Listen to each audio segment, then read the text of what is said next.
கிறிஸ்துவுக்குள் பிரியமானவர்களே, கர்த்தரும் இரட்சகருமாய் இயேசு கிறிஸ்துவின் ஈடு நீட்ட நாமத்தினாலே உங்கள் யாவருக்கும் என் அன்பின் வாழ்த்துக்கள் தெரிவித்துள்ளேன். தேவன் அருளிய அப்பம் பிரேயர் மினிஸ்ட்ரி சேனல் மூலியமாக உங்களோடு சந்திப்பதில் மிகுந்த மகிழ்ச்சி அடைகிறேன். தினம்தோறும் அதிகால வேளையிலே பரிசுத்த வேதத்திலிருந்து நாம் ஒரு பகுதியை தியானித்து நம்முடைய குடும்ப பாதுகாப்பிற்காக நாம் ஜெபித்து வருகிறோம். அதிகால வேளையிலே அபிஷேகங்களை பெற்றுக்கொள்ள, தேவனுடைய கிருபை பெற்றுக்கொள்ள புதிய நாளுக்காக இணைந்திருங்கள். கர்த்தரும் குடும்பத்தை ஆசீர்வதிப்பார். உபாகமம் 28ஆம் அதிகாரம் 20ஆம் வசனம், என்னை விட்டு விலகி நீ செய்து வருகிற உன் துர்க்கிரியைகள் நிமித்தம் சீக்கிரத்தில் கெட்டுப்போய் அழிய மட்டும் நீ கையிட்டு செய்கிறது எல்லாவற்றிலும் கர்த்தர் உனக்கு சாபத்தையும் சஞ்சலத்தையும் கேட்டையும் வர பண்ணுவார். இந்த வசனம் பல காரியங்களிலே நம்ம யோசிக்க வேண்டியிருக்கும்.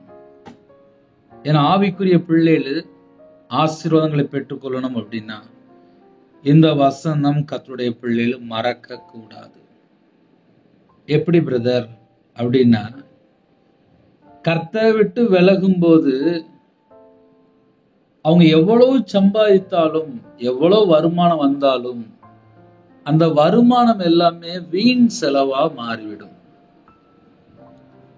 அதாவது 24 மணி நேரம் வாழ்க்கையிலே நம்ம அந்த உலகத்துக்குள்ள போகும்போது எந்தெந்த காரியத்திலே நம்ம அடிமையா இருக்கிறோம் என்பதை சற்று ஆராய்ந்து பார்க்கணும். என்ற ஒரு வாலிப மகள் ஜெபிக்கிறதுக்காக அழைத்த போது ரொம்ப கஷ்டப்பட்டு வேலை பார்க்கிறார். கண்ணீரோடு ஜெபிக்க வந்தா. குடும்பம் பார்த்த ரொம்ப கஷ்டமான நிலைமை. அதுக்கு பின்னாடி என்னன்னு சொல்லி பார்க்கும்போது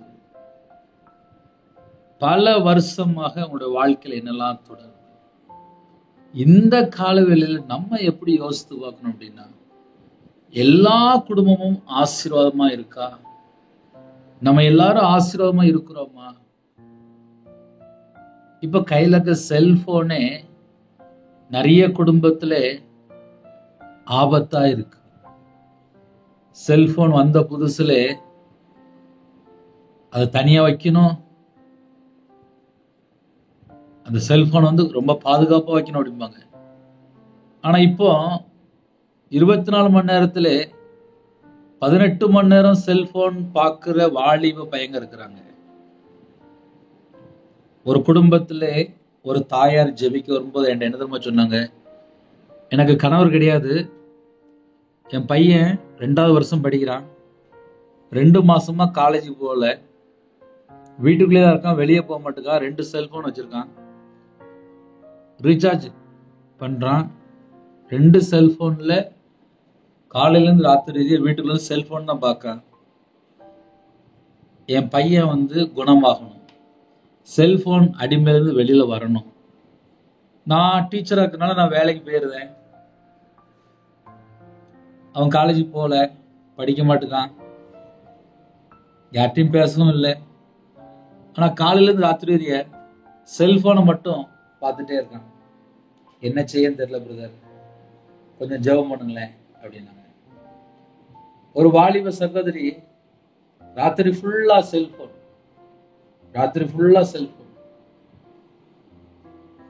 அந்த வாலிப சகோதரிய வாழ்க்கையிலே எல்லாமே பிரச்சனை.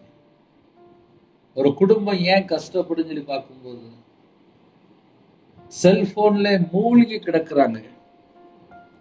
10th படிக்கிற பையனுக்கு ஜஸ்ட் பாஸ் அப்படி சொல்லி வந்துச்சு. அப்ப என்ன சொல்லி பார்க்கும்போது அந்த பையன் 8 மணி நேரம் ஆன்லைன்ல போய் கேம் விளையாடுவான், 2 செல்போன் வச்சிருப்பான். அந்த 2 செல்போன்ல ரீசார்ஜ் பண்றது அம்மா தான், வாங்கி கொடுத்தது அம்மா தான், அம்மா இவ்வளவுக்கு டீச்சர். ஒரு குடும்பத்துல ஊழியக்காரனுடைய பையன் தான் ஒரு 4 வயசு இல்ல 5 வயசுக்குள்ள இருக்கும், இல்ல 3 வயசுல 5 வயசுல இருக்கும். அவன் சாப்பிடணும் அப்படின்னா செல்போன் ஆன் பண்ணி கொடுத்தா சாப்பிடுவான். ஊழியக்காரன் வீட்டிலேயே இப்ப எப்படிப்பட்ட காரியங்கள் இருக்கு.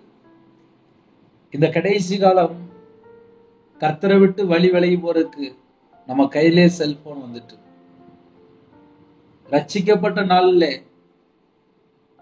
எத்தனையோ காரியங்களுக்காக பொருத்தனை பண்ணி ஜெபம் பண்ணியிருப்பாங்க. நான் டெய்லி இவ்வளவு நேரம் ஜெபம் பண்றேன், டெய்லி இத்தனை அதிகாரம் பைபிள் வாசிக்கேன், இவ்வளவு நேரம் ஸ்தோத்திரம் செலுத்துறேன், வீட்டுல குடும்ப ஜெபம், எத்தனையோ காரியங்கள் தொடங்கி இருப்பாங்க. ஆனா இன்னைக்கு தேதியில அதெல்லாம் இருக்கா அப்படி சொல்லி சில குடும்பத்துல கேட்டா சந்தேகம் தான் இருக்கும். ஆரம்பத்துல நல்லா ஓடணும் பிரதர், சர்ச்சுக்கு எல்லா சர்வீஸ்லயும் போய் அட்டன் பண்ண பிரதர், இப்பெல்லாம் சர்ச்சுக்கு போய் மாச கணக்காச்சு அப்படிம்பாங்க.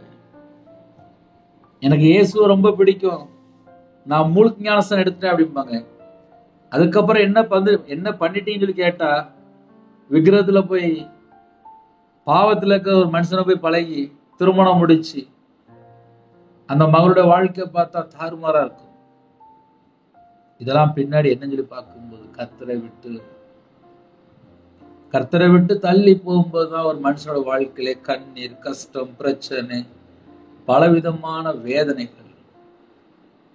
சரி, காலையில தூங்கி எந்திரிச்சோடனே ஆசீர்வாதமான ஒரு மெசேஜ் பேசிடலாம். ஆனால் நிறைய குடும்பம் கர்த்தருடைய பிள்ளைகள் தான், வீட்டுல என்ன நடக்கு தெரிய மாட்டுது, எங்க வீட்டுல என்ன பிரச்சனை நடக்கு தெரிய மாட்டுது, எங்க குடும்பம் ஏன் இவ்வளவு கஷ்டப்படு தெரிய மாட்டுது, கேள்வி கேட்கிறாங்க. ஆனா புரியல. காரணம் என்ன தெரியுமா? என்னை விட்டு யாரெல்லாம் கர்த்தரை விட்டு விலகி போறாங்களோ அந்த குடும்பம் ஆசீர்வாதமா இருக்காது. அப்ப கர்த்தருடைய பிள்ளை அதிகால வேளையில நம்ம என்ன தெரியுமா யோசித்து பார்க்கணும்? குடும்பம் ஆசீர்வாதமா இருக்கணுமா? அதுக்கு தகுந்த மாதிரி நம்ம எல்லாரும் ஆயத்தமா இருக்கிறோமா? ஒரு கம்பெனில 8 மணி நேரம் வேலைக்கு போனா சம்பளமா? 8 மணி நேரம் வேலைக்கு போனா மட்டும்தான் சம்பளம். அப்படின்னா என்ன அர்த்தம் அப்படின்னா, அவங்க சொன்ன ரூல்ஸ் ரெகுலேஷன் எல்லாம் ஃபாலோ பண்ணணும். அடுத்த மாசம் சேலரி. ஏன்னா நான் சின்ன வயசுல நான் வேலை பார்த்துருக்கேன். ஆனா இந்த கடைசி காலத்துல வேலையே செய்யக்கூடாது, ஆனா லட்சக்கணக்கா கோடி கணக்கா சம்பாதிக்கணும். நேற்றைய தினத்துல ஒரு தாயார் ஜெபிக்க வந்தாங்க. அவங்களுக்கு ஒரு 40 வயசு, ரொம்ப கஷ்டப்பட்ட தாயார். சொந்தக்காரங்க ஆன்லைன்ல இன்வெஸ்ட் பண்ணணும், கொஞ்சம் பணம் எடுத்து கேட்டாங்க. இந்த அம்மா ஆவிக்குரிய சர்ச்சைக்கும் போற தாய் தான், கொஞ்சம் பணம் கொடுத்துருக்காங்க, இன்னும் கொஞ்சம் வேணும் சொல்லி கொடுத்து கொஞ்சம் லட்சங்கள் போயிட்டு இப்போ பணம் ஏமாந்துச்சு. பணம் கொடுத்து வரல, ஏமாந்தாச்சு. ஏமாந்த உடனே அந்த தாய்க்கு என்ன செய்யணும்னு தெரியல. கர்த்தரை விட்டு தள்ளி போயாச்சு, எதுலயோ பணம் இன்வெஸ்ட் பண்ணியாச்சு ஆன்லைன்ல, இப்ப வராது அப்படின்னு தெரிஞ்ச உடனே இருதயம் ஃபுல்லா ஒரு வேதனை. ஒரு இடத்துல பணம் இன்வெஸ்ட் பண்றதுக்கு முன்னாடி கரெக்டா தப்பான்னு சொல்லி தேவட சமூகத்துல காத்திருந்து கேட்கறதுலாம் கிடையாது, பரிசுத்தவான்கள்ட்ட கேட்கறது கிடையாது. ஆன்லைன்ல கொண்டு போய் லட்சமா இன்வெஸ்ட் பண்ணிருக்காங்க. ஒரு குடும்பத்துல ஒரு கவர்மெண்ட் ஆபீசர் தான். அந்த ஆபீசருக்கு என்ன நடந்துச்சு சொல்லி பார்க்கும்போது திடீர்னு பார்த்தா மருந்து குடிச்சிட்டாரு, ஹாஸ்பிட்டல் அட்மிட் பண்ணியாச்சு. அப்ப கூட இருக்க ஃப்ரெண்ட் எல்லாம் கேட்கறாங்க, என்ன நடந்துச்சு, எதனால நீ இப்படி பண்ணுன? வயசு பார்த்தா ஒரு 28-29 வயசு தான். ஆன்லைன்ல பணம் இன்வெஸ்ட் பண்ணியிருக்காரு, அது கிடைக்காது அப்படின்னு தெரிஞ்ச உடனே மருந்து குடிச்சிட்டாரு. இன்னைக்கு இந்த கடைசி காலத்துல நிறைய இடத்துல போய் பணம் இன்வெஸ்ட் பண்றாங்க. இதெல்லாம் கர்த்தருக்கு பிரியமா? இந்த கடைசி காலத்துல எப்படி வாழணும்?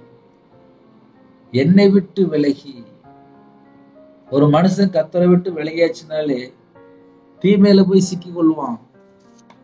இப்ப நிறைய குடும்பத்துல இப்ப என்ன நடக்கும் அப்படின்னா, தீமையில போய் சிக்கி கொள்றாங்க.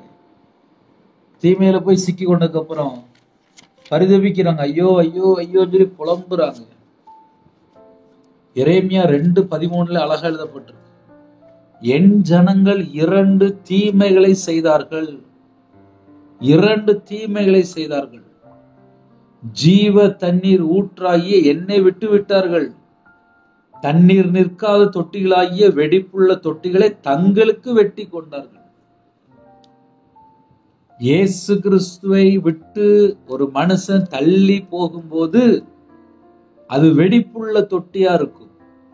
வெடிப்புள்ள தொட்டி அப்படின்னா நம்ம எத்தனை குடம் தண்ணி ஊத்தினாலும் கீழே ஓட்டம் இருக்கிறதுனால, டேமேஜ் இருக்கிறதுனால, கீறி இருக்கிறதுனால தண்ணி ஃபுல்லா வெளியில போயிடும். வெடிப்புள்ள தொட்டிகளை தங்களுக்கு தங்களுக்கு என்று எழுதப்பட்டிருக்கு. அப்ப கர்த்தரை விட்டு தள்ளி போகும்போது அது வெடிப்புள்ள தொட்டியா தான் இருக்கும். அதுக்கு பேரு தான் ஆசீர்வாதம் இல்லாத சூழ்நிலை. அப்ப கர்த்தருடைய பிள்ளைகள் என்ன யோசித்து பார்க்கணும் அப்படின்னா, நம்ம கர்த்தரை விட்டு எங்கேயாவது தள்ளி போறோமா? அதை கொஞ்சம் நம்ம தான் யோசித்து பார்க்கணும். என் ஜனங்கள் 2 தீமைகளை செய்தார்கள். ஜீவ தண்ணீர் ஊற்றாகி என்னை விட்டு விட்டார்கள். நம்ம ஜீவனுக்கு என்ன வேணும் அது தேவனுக்கு தான் தெரியும். நம்மளை உருவாக்குன தேவனுக்கு தான் தெரியும். இப்ப ரவிராஜ் இருக்கேன், ரவிராஜுக்கு என்ன வேணும் தேவனுக்கு தான் தெரியும். ஒரு மனுஷனுக்கு தெரியாதுப்பா. மனுஷன் சொல்லுவான், நான் நாளைக்கு எனக்கு உனக்காக நான் செய்யறேன் அப்படிமா. அடுத்த நாள் பார்த்தா இருக்குமா தெரியாது, உயிர் இருக்குமா தெரியாது. ஒரு நாள் உயிரோட தேவனுடைய கிருபை. என் ஜனங்கள் 2 தீமைகளை செய்தார்கள். ஜீவ தண்ணீர் ஊற்றாகிய என்னை விட்டு விட்டார்கள். அப்ப இயேசு கிறிஸ்துவை ஒரு மனுஷன் விட்டு விட்டால் அந்த குடும்பம் மிக பெரிய ஒரு ஆபத்துக்குள்ள இருக்கும். தண்ணீர் நிற்காத தொட்டிகளாகிய வெடிப்புள்ள தொட்டிகளை தங்களுக்கு வெட்டி கொண்டார்கள். நல்ல தொட்டியை வாங்கினாதான் வீட்டுல தண்ணி ஊத்துனா இருக்கும். வெடிப்புள்ள தொட்டியை காசு கொடுத்து வாங்கிட்டு வந்து வீட்டுல வச்சு தண்ணி ஊத்துனா தொட்டில தண்ணி இருக்காது. அடுத்த நாள் காலைல பார்த்தா தொட்டில தண்ணி இருக்காது. அதனால எந்தெந்த குடும்பத்துல இணைந்திருக்கிறீங்களோ, நம்ம வாழ்க்கை வெடிப்புள்ள தொட்டியா இருக்கா, இல்ல ஜீவ தண்ணீர் நம்ம இருதயத்துக்குள்ள நிரம்பி இருக்கணும் அப்படின்னா, நம்ம இருதயம் ஒரு சின்ன ஒரு கேப் கூட இருக்கக்கூடாது, சின்ன ஒரு ஓட்டம் இருக்கக்கூடாது, சின்ன ஒரு வெடிப்பு இருக்கக்கூடாது. நீங்க நிறைய குடும்பத்துல அபிஷேகத்தை பெற்றுக்கொள்றாங்க, ஆனா சின்ன ஒரு கீறல் இருக்கு, சின்ன ஒரு ஓட்டம் இருக்கு. அது மூலியமா பெற்றுக்கொண்ட அபிஷேகம் ஃபுல்லா வெளியே போயிடும். அது என்னன்னு சொல்லி பார்க்கும்போது சின்ன ஒரு காரியம் தான். கர்த்தரை விட்டு தள்ளி போயிருக்காங்க. கர்த்தரை விட்டு தள்ளி போன உடனே எவ்வளவு அபிஷேகம் பெற்றுக்கொண்டாங்களோ அந்த அபிஷேகம் ஃபுல்லா வெளியில போயிருக்கு. அப்ப 24 மணி நேரம் வாழ்க்கையில கர்த்தருடைய பிள்ளைகள் யாரெல்லாம் எந்த நாட்டுக்குள்ள எந்த இடத்துல செய்தி கேட்கிறீங்களோ, அபிஷேகத்தை பெற்றுக்கொண்ட பிள்ளைகள் அந்த அபிஷேகத்தை பாதுகாக்க முடியுதா? என் ஜனங்கள் 2 தீமைகளை செய்தார்கள். இப்ப நம்ம யோசித்து பார்க்கலாம். காலை வேளையில இணைந்திருக்கிறோம், எந்தெந்த நாட்டுக்குள்ள இணைந்திருக்கிறீங்களோ எல்லா குடும்பமே யோசித்து பார்க்கலாம். நம்ம எப்பமாவது கர்த்தரை விட்டு தள்ளி போறோமா? ஒரு மாசத்துல 31 நாள் இருக்குப்பா, 25 நாள் வேலைக்கு போறோம்னு வச்சுக்கோங்களேன், ஒரு 6 நாள் ரெஸ்ட் எடுக்கிறோம். ஆவிக்குரிய வாழ்க்கையில 31 நாள் இயேசு கூட நம்ம போறோமா, இல்ல ஒரு 25 நாள் இயேசு கிறிஸ்துக்குள்ள இருந்துட்டு ஒரு 6 நாள் அப்படியே மெதுவா வெளிப்பட்டு வருவோம். 31 நாள் இயேசு கிறிஸ்துக்குள்ள இருந்தாதான் பரிபூர்ணமான ஆசீர்வாதம்.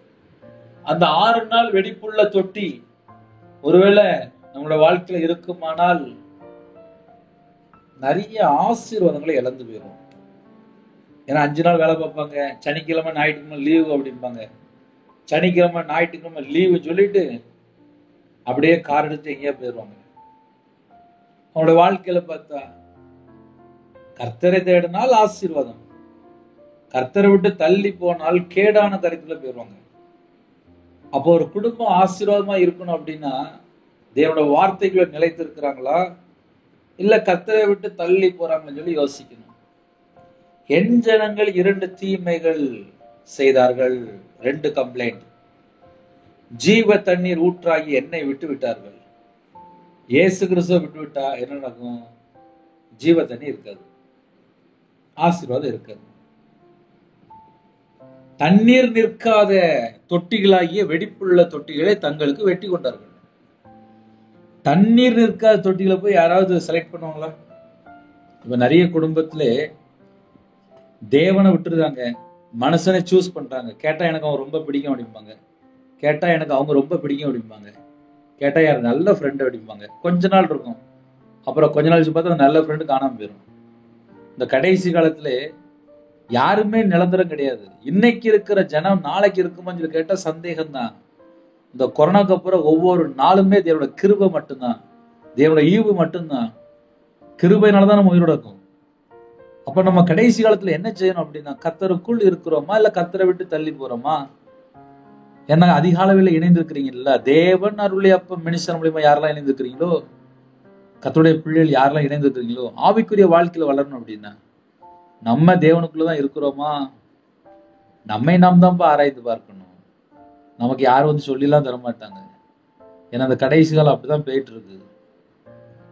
கிறிஸ்துவுக்குள் இருந்தால் ஆசீர்வாதம். நம்ம கிறிஸ்துவுக்குள் தான் இருக்கிறோமா? ஜீவ தண்ணீர் ஊற்றாகி என்னை விட்டு விட்டார்கள் சொல்லி ஒரு கம்ப்ளைண்ட் எடுத்து வைக்கிறார். தண்ணீர் நிற்காத தொட்டிகளாகி வெடிப்புள்ள தொட்டிகளை தங்களுக்கு வெட்டி கொண்டார்கள் என்று 2வது கம்ப்ளைண்ட். இந்த 2 கம்ப்ளைண்ட் ஒரு வீட்டுக்குள்ள இருந்துச்சு அப்படின்னா ஆசீர்வாதம் ஃபுல்லா எங்கேயோ வெளியே போயிட்டு இருக்குன்னு அர்த்தம். இல்ல பிரதர், நாங்க உண்மையாதான் இருக்கோம் அப்படின்னா உங்க குடும்பம் ஆசீர்வாதமா இருக்கும். என்னை விட்டு விலகி நீ செய்து வருகிற துர்க்கிரியல் நிமித்தம் சீக்கிரத்தில் கெட்டு போய் அழிய மட்டும் என்று எழுதப்பட்டிருக்கு. ஒரு மனுஷன் கர்த்தரை விட்டு தள்ளி போனால் அவன் நல்ல செயல்கள் செய்ய மாட்டான், அவன் துர்க்கிரியில தான் இருப்பான், கெட்ட செயல்கள் மட்டும்தான் செய்வான். கெட்ட செயல்கள் செய்யும் போது ரொம்ப வருஷம்லாம் வாழ முடியாது, சீக்கிரமா கெட்டு போயிடுவான்னு அர்த்தம். சீக்கிரமா கெட்டு போனா சீக்கிரமா அழிஞ்சு போயிடுவான். ஏன்னா அந்த கடைசி காலத்திலே கர்த்தரை குறித்து பயமே இல்லை, இஷ்டம் போல ஒரு வாழ்க்கை, கர்த்தரை விட்டு தள்ளி போன ஒரு வாழ்க்கை. அதனால உண்மையிலே நற்கிரியை செஞ்சா தீர்காயுசு, தேவன் கூட இருப்பார், கர்த்தருடைய ஆவியான கூட இருப்பார். வரக்கூடிய நாட்களிலே குடும்பம் இன்னுமாக ஆசீர்வதிக்கப்படும். உன் துர்க்கிரியல் நிமித்தம் சீக்கிரத்தில் கெட்டு போய் அழிய மட்டும் நீ கையேட்டு செய்கிறது எல்லாவற்றிலும். அப்போ ஒரு மனுஷன் துர்க்கிரியை செஞ்சால் ஆசீர்வாதம் இருக்காதுப்பா. நான் சொல்லல, கையில பைபிள் எடுத்து வசனத்துப்படான்னு சொல்லி தரேன். அதனால நல்ல செயல்கள் செஞ்சா ஆசீர்வாதம், துர்க்கிரியை செஞ்சா ஆசீர்வாதம் குறையும். என் வாழ்க்கையில நான்லாம் பார்த்திருக்கேன். ஒரு மனுஷன் நன்மை யோசித்தால் கிருபை, தீமை யோசித்தா கிருபை இழந்து போயிடுவான். துர்க்கிரியை இருந்துச்சுன்னா ஆசீர்வாதம் இருக்காது, நற்கிரியை செஞ்சாங்கன்னா அந்த குடும்பம் ஆசீர்வாதமா இருக்கும். கால வேளையில யாரெல்லாம் இணைந்திருக்கிறீங்களோ, ஒரு குடும்பம் அப்படின்னா நற்கிரியை செய்யணும். நற்கிரியை செஞ்சா ஆசீர்வாதம், துர்க்கிரியை செஞ்சா ஆசீர்வாதம் இருக்காது. ஏன் இந்த வசனத்தை உங்களுக்கு நான் காமிக்கிறேன் அப்படின்னா, நிறைய குடும்பத்துல துர்க்கிரியை மட்டும்தான் செய்யறாங்க. வீட்டுக்கு வீடு வம்பு, வீம்பு, வைராக்கியம், கோபம், எரிச்சல், கசப்பு, பகை, யார்கிட்ட சண்டை போடலாம், எப்படி சண்டை போடலாம், இது எல்லாமே துர்க்கிரியை தான். துர்க்கிரியைக்கு தனியா ஒரு பட்டியல் போட்டு எழுதி கொண்டு வரணும். அநியாயம், அசுத்தம், அருவருப்பு எல்லாம் துர்க்கிரியைக்குள்ள வந்துடும். ஒரு பெரிய பட்டியல போடலாம். இன்னைக்கு இந்த கடைசி காலத்துல துர்க்கிரியை செஞ்சு செஞ்சு சீக்கிரத்துல கெட்டு போயிட்டு இருக்காங்க. அவங்க எதை செஞ்சாலும் ஆசீர்வாதமே இருக்காது. கர்த்தர் உனக்கு சாபத்தையும் சஞ்சலத்தையும் கேட்டையும் வரப்பண்ணுன்னு சொல்லி போட்டுருக்கு. ஒரு மனுஷன் துர்க்கிரியை செய்யறான்னா பிசாசினால் உண்டாயிருக்கிறான்னு அர்த்தம். பிசாசினால் உண்டாயிருந்தால், துன்மார்க்கனா வாழ்ந்தால் அந்த இடத்துக்குள்ள ஆசீர்வாதம் இருக்காது. அண்ணே, காலவேளையில நாங்க இந்த செய்தி கேட்கிறோம், எங்க குடும்பம் ஆசீர்வாதமா இருக்கணும். நம்ம என்ன யோசித்து பார்க்கணும் அப்படின்னா, 24 மணி நேரம் வாழ்க்கையிலே நம்ம நல்லது செய்யறோமா, கெட்டது செய்யறோமா, நம்ம நல்ல பிள்ளைல இருக்குமா, கெட்ட பிள்ளைல இருக்குமா, இதைத்தான் யோசித்து பார்க்கணும். ஏன்னா அவ்வளவு வீட்டுக்குள்ளயுமே தேவன் பார்த்துட்டு இருப்பாரு. ஒவ்வொரு குடும்பத்தையுமே துல்லியமா தேவன் பார்த்துட்டு இருப்பாரு. யாரும் தேவன்கிட்ட தப்பிக்க முடியாது. அவருடைய கண்கள் பூமி எங்கும் உலாவி கொண்டிருக்கு. தேவன் பார்த்துட்டு இருப்பாரு. ஒரு குடும்பத்தை ஆசீர்வதிக்கணும் அப்படின்னா, அவன் நற்கிரியை செய்யறானா, அவன் துர்க்கிரியை செய்யறானா, நல்லது செய்யறானா, கெட்டது செய்யறானா. நல்லது செஞ்ச ஆசீர்வாதம், தீமை செஞ்சா அந்த வீட்டுக்குள்ள ஆசீர்வாதம் இருக்காது. அப்ப வசனத்தை ஏன் நம்ம காமிக்கிறோம் அப்படின்னா, நிறைய குடும்பத்துக்குள்ளே நான் சர்ச்சுக்கு போயிட்டேன், நான் சர்ச்சுக்கு போயிட்டேன், நான் சர்ச்சுக்கு போயிட்டேன், நான் ஞாயிற்றுக்கிழமை சர்ச்சுக்கு போயிட்டேன், நான் ஞாயிற்றுக்கிழமை சர்ச்சுக்கு போயிட்டேன். சரி, சர்ச்சுக்கு போயிட்டீங்க, அப்புறம் மற்ற 6 நாள் வீட்டுல போய் பார்த்தா நல்ல நாடகம், நல்ல படம், இஷ்டம் போல நல்ல செழிப்பா இருப்பாங்க. இப்ப கையில செல்போன் வந்துட்டு பல மணி நேரம் நேரத்தை தின்றுது. சில பிள்ளை எல்லாம் சோறு சாப்பிட மறந்தது, காலையில டிஃபன் சாப்பிட மறந்துடுறாங்க. ஏன்னா நைட்டு ஃபுல்லா செல்போன் பார்ப்பாங்க, காலையில அப்படியே எழுந்து வேலைக்கு கிளம்பிடுவாங்க, லேட்டா எழுந்திரிப்பாங்க. ஏன்னா ராத்திரி ஃபுல்லா செல்போன். அப்ப கர்த்தரை விட்டு தள்ளி போயிருவாங்கல்ல. ஜெபமும் இல்ல, கையில பைபிள் எடுத்து வாசிக்கிற பழக்கமும் இல்ல, தேவனை தேடுற பழக்கமும் இல்ல, ராத்திரி ஃபுல்லா செல்போன்ல மூழ்கி போய் கிடப்பாங்க. அதனால ஒரு குடும்பம் ஆசீர்வாதமா இருக்கணும் அப்படின்னா நம்ம எப்படி வாழ்றோமோ அதை வச்சுதான் இப்ப ஆசீர்வாதம். உபாகமம் 28ஆம் அதிகாரம் 20வது வசனம், பழைய ஏற்பாட்டுல 258வது பக்கத்துல எழுதப்பட்டிருக்கு. நம்ம வாழ்ற கிறிஸ்துவுக்குள் இருந்தால் புது சிருஷ்டி தான். ஆனால் கர்த்தரை விட்டு தள்ளி போனால் வசனம் உண்மை, வசனம் சத்தியம். ஒரு குடும்பம் தேவனுடைய கரத்துக்குள்ள இருந்தால் மட்டும்தான் ஆசீர்வாதம். இல்ல நான் தேவனுடைய கரத்துக்குள்ள இருக்க மாட்டேன், நான் இஷ்டம் போலதான் வாழ்வேன், நான் கர்த்தரை விட்டு தள்ளி போய் தான் வாழ்வேன், ஞாயிற்றுக்கிழமை மட்டும் சர்ச்சைக்கு போவேன் அப்படின்னால் அதெல்லாம் துர்க்கிரியைக்குள்ள வந்துடும். 7 நாளும் 3 நேரமும் தவறாம சாப்பிடுறவங்க இருக்கிறாங்க. சில குடும்பத்துல பாஸ்டிங்ல இருப்பாங்க, சில குடும்பத்துல பாஸ்டிங்ல இருக்க மாட்டாங்க. யாரெல்லாம் 7 நாள் தனக்குன்னு சொல்லி நம்ம சமையல் பண்ணி சாப்பிடுறோமோ, ஆவிக்குரிய வாழ்க்கையில ஆவியில வளர 7 நாளுமே வசனம் உள்ள போயிட்டே இருக்கணும், ஜெபத்துல இருக்கணும், தேவனை துதிக்கணும், தேவனை தேடணும். அந்த குடும்பம் மட்டும்தான் ஆசீர்வாதம்.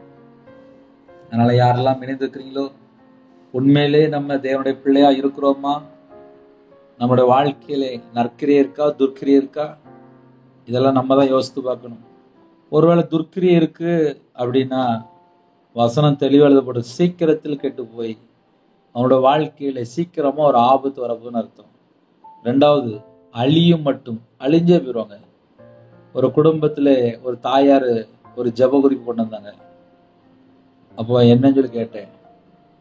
என் மகள் ஐசியூல இருக்கிறா, அம்மா எப்படி அப்படின்னு கேட்டேன். காலேஜ் படிக்க போயிட்டு இருந்தா, ஒரு பையன் கூட 2 வீலர்ல ஏறி போயிருக்கா. அந்த பையன் முன்னாடி வீழ தூக்கியிருக்கான், இந்த பிள்ளை பின்னாடி விழுந்துட்டான். தலையில சின்னதா அடிபட்டிருக்கு, அவ்வளவுதான். உடம்புல வேற எங்கேயும் அடிபடலை, தலையில மட்டும் அடிபட்டிருக்கு. ஐசியூல இருக்கா, அவளுக்கா கொஞ்சம் ஜெபம் பண்ணுங்க அப்படின்னாங்க. இதை ஏன் உங்களுக்கு சொல்றேன் அப்படின்னா, வாலிப பிள்ளை காலேஜுக்கு போனான், சரிதான். அந்த மகள் என்ன செஞ்சா அப்படின்னா, ஒரு பையன் கூட ஏறி ஒரு ரவுண்ட் அடிக்கும் போது அந்த பையன் முன்னாடி விழ தூக்கியிருக்கான், அந்த பிள்ளை பின்னாடி விழுந்துட்டான்.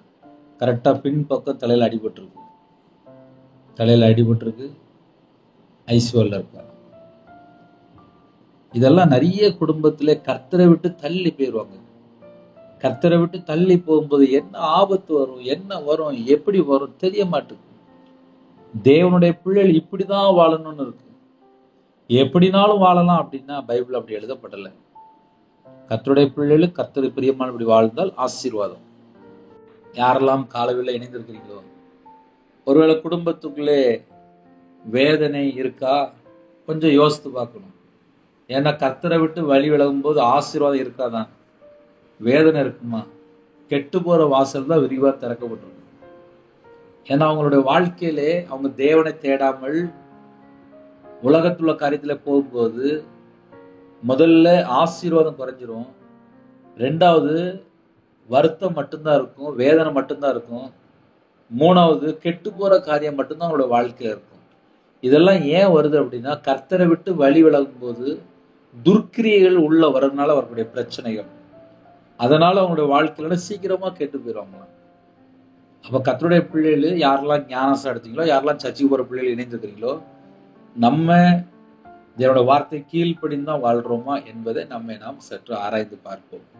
ஒரு சின்ன ஜெபம் பண்ணி முடிக்க போறேன். இருக்கிற இடத்துல முழங்கால் படிடுங்க, கண்களை மூடி நாம் ஜெபம் செய்வோம். எங்களை அதிகமாக நேசிக்கலாம் அன்புடைய பரிசுத்தம் நல்ல பிதாவே, நன்றி எடுத்து சொல்கிறோம்ப்பா. அப்பா, புதிய நாளுக்கான கிருபைக்காக நன்றிப்பா. உங்க பிள்ளைகளோட நீங்க பேசுறீங்க, நன்றிப்பா. அந்த புதிய நாளுக்கான கிருபைக்காக நன்றிப்பா.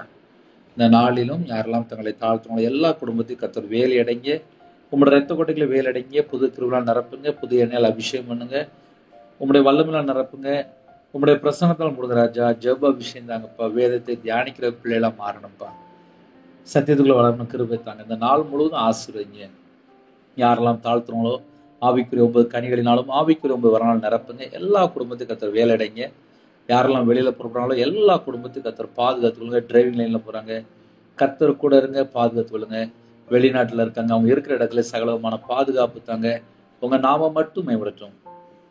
யாரெல்லாம் அர்ப்பணிக்கிறாங்களோப்பா எல்லா குடும்பத்தையும் கர்த்தர் விசேஷம் அந்த நாள் சந்திக்கணும்ப்பா. எத்தனையோ குடும்பத்துல எத்தனையோ தேசத்துக்குள்ள இணைந்திருக்காங்க. அவங்களோட வாழ்க்கையில எந்தெந்த காரியத்திலே அப்பா பாதிக்கப்பட்டிருக்காங்களோ அந்த எல்லா காரியத்தையும் கர்த்தர் மாற்றி மறுபடியும் அப்பா அவங்களுடைய கிருபையால் நிரப்பணும்ப்பா. இந்த நாளின் சகல குடும்பத்தை கர்த்தர் சந்திக்கணும். பிதா குமார பரிசுத்த நாமத்துல முத்திரை போட்டு ஆசீர்வதிங்கப்பா. அவங்களுடைய கையின் தீர்ந்து ஆசிரியங்க, அப்பத்தின் தண்ணீர் ஆசிரியங்க ராஜா. கர்த்தரை விட்டு தள்ளி போற எந்த ஒரு காரியமும் எங்களோட வாழ்க்கையில இருக்கக்கூடாது. உமக்கு பிரியமானபடி நாங்கள் வாழ வேண்டும். தேவனாரிலே அப்போ மினிஸ்டர் மூலமா இணைந்திருக்கிற குடும்பங்கள் ஜீவ புஸ்தகத்துல எழுதப்படணும்ப்பா. ஆட்டுக்குட்டிய ஜீவ புஸ்தகம் எழுதப்படணும்ப்பா.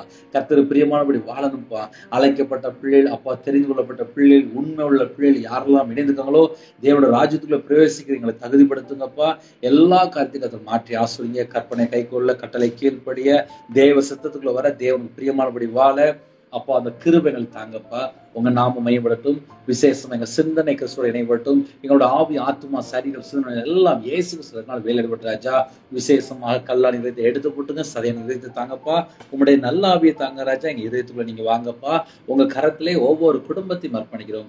எந்த குடும்பத்துக்குள்ள அப்பா காலவேளை ஜீவினாலோ படிக்கிற பிள்ளைகள் இணைந்திருக்காங்களோ அப்பா பிள்ளைகளுக்கு சகலமான பாதுகாப்பு தாங்க. தேவையில சந்திங்க அப்பா. பிறந்தநாள் கொண்டாடுறாங்க, திருமணம் கொண்டாடுறாங்க, கர்த்தர் கறந்துட்டு ஆசுறீங்க. எத்தனையோ குடும்பத்துக்குள்ளே எத்தனையோ நாட்டுக்குள்ளே இருக்காங்க ராஜா. எல்லா குடும்பத்தையுமே கர்த்தர் சந்திக்க வேண்டும். யாரெல்லாம் தங்களை தாழ்த்துறாங்களோ விசேஷமா இருதயத்துக்குள்ள என்னெல்லாம் பாரம், வேதனை, கஷ்டம், கண்ணீர், வீட்டுக்குள்ள பலவிதமான காரியத்தை யோசிக்கணும் எல்லாவற்றையும் கர்த்தர் மாற்றி உங்க பிள்ளைகளுக்கு என்ன தேவை இருக்கோ அந்த எல்லா தேவைகளெல்லாம் தந்து ஆசுறீங்க. இந்த நாளில் உங்க பிள்ளைகளுடைய கூட இருங்க. சரீரத்துல விளைவெடுத்தோட ஹாஸ்பிட்டல் எந்த குடும்பத்துல அவசர சிகிச்சை இருக்காங்களோ உங்களுடைய தலைமுள்ள கரத்தினால தொட்டு சுகமாக்கி தாங்க ராஜா. விசேஷமாக எந்தெந்த குடும்பத்துக்குள்ளே அப்பா அதிகால வேளையில தங்களை தாழ்த்துறாங்களோ உங்க பிள்ளைகளுக்கு என்ன வேணுமோ கர்த்தர் சந்திங்கப்பா. சில குடும்பத்துல கடன்ல கஷ்டப்படுறாங்கப்பா, குடும்பத்துல பிரச்சனை, பிள்ளைகள் இல்லாம இருக்குப்பா, திருமணம் முடியாம இருக்கு. சில குடும்பத்துல குடும்பம் பிரிஞ்சு போயிருக்கு, டைவர்சர் அளவுக்கு பிரச்சனை ஓடிட்டு இருக்கு. சில குடும்பத்துல பாவ அடிமையில வாழ்றாங்க. அந்த குடும்பத்தை கர்த்தர் மீட்டு எடுங்கப்பா. கர்த்தர் மீட்டு எடுங்கப்பா. கர்த்தர் மீட்டு எடுங்கப்பா. யாரெல்லாம் தாழ்த்துவாங்க எல்லா குடும்பத்தையுமே கர்த்தர் ஆசிரியங்க. சில குடும்பத்துல வீடு கட்டுறாங்கப்பா, கட்டி முடிக்கிறத கிருபை செய்யுங்க. கவர்மெண்ட் வேலைக்காக அப்பா, வேலைக்காக வெளிநாட்டு போறக்காக ஜெபிக்கிறாங்க. அந்த குடும்பத்துக்கு வாசல் திறந்து கொடுங்க. கர்த்தர் வாசல் திறந்து கொடுங்க. கர்த்தர் வாசல் திறந்து கொடுங்க. இந்த நாளிலும் எல்லா குடும்பத்தையும் அப்பா அவங்க பிள்ளைகளுக்கு சகல விதமான ஆசீர்வாதம் பெற்றுக்கொள்ளணும். பரலோக வாசல் இயேசு கிறிஸ்து நாமத்தை திறக்கப்படுறாச்சா. இணைந்திருக்கிற எல்லா குடும்பத்தையும் கர்த்தர் பொறுப்படுத்துங்க. காலவேளையில வாட்ச்மேன் ஜெபிக்கிறாங்க, செக்யூரிட்டி ஜெபிக்கிறாங்க, போலீஸ் ஆபீஸ் ஜெபிக்கிறாங்க, ஆர்மியில ஜெபிக்கிறாங்க, அதிகாரிகள் ஜெபிக்கிறாங்க, தலைவர் ஜெபிக்கிறாங்க, டாக்டர் ஜெபிக்கிறாங்க, நர்ஸ் ஜெபிக்கிறாங்க, டீச்சர் ஜெபிக்கிறாங்க, போர்டு தொழில் போறாங்க, வியாபாரத்துக்கு போறாங்க, கம்பெனி வச்சிருக்காங்க. காலவேளையில நிறைய குடும்பத்துல பல சூழ்நிலை அப்பா வேலைக்கு போறாங்க. எல்லாருமே நம்முடைய கரத்துல அர்ப்பணிக்கிறோம்ப்பா. இணைந்திருக்கிற எல்லா குடும்பமும் ஆசீர்வதிக்கப்படட்டும். டிரைவிங் லைன்ல யாரெல்லாம் போறாங்களோ கர்த்தர் வேலை அடைங்கப்பா. இந்த நாளிலும் எந்த குடும்பத்துக்குள்ளே என்ன தேவைக்கு அதிகணும் அந்த தேவையில எல்லாம் கர்த்தர் சந்திங்க. தேவனர்களே அப்பா மினிஸ்டர் மூலமா இணைந்திருக்கிற எல்லா குடும்பங்கள் ஆசீர்வதிக்கப்படட்டும். கர்த்தர் கூட இருங்க. உங்க கரத்துல அர்ப்பணிக்கிறோம். துதிகான மகிமை எல்லாம் முருகே செலுத்தினோம். இயேசு கிறிஸ்துவின் பிதாவே ஆமென். தேவனுக்கு அமைந்ததாக கர்த்தர் தாமே உங்களையும் உங்கள் குடும்பத்தையும் சகல காலத்திலும் சம்பூர்ணமாக திருப்தியாக கர்த்தர் கூட இருந்து ஆசீர்வதிப்பாராக. கர்த்தரா இயேசுவின் கிருபையும் பிதாவாகிய அன்பும் பரிசுத்தருடைய ஐக்கியமும் இப்பொழுது எப்பொழுது சதா காலங்களிலும் நம்ம நினைவு கொடுப்பதாக. ஆமென். கிறிஸ்துவ பிரியமானவர்களே, 9363064181 கொண்டால் நாங்கள் ஊழியக்காக கொள்வதற்கு ஜெபிப்போம். நீங்களும் என்னுடைய ஊழியக்காத்துடன் ஜெபித்துங்கள். God bless you.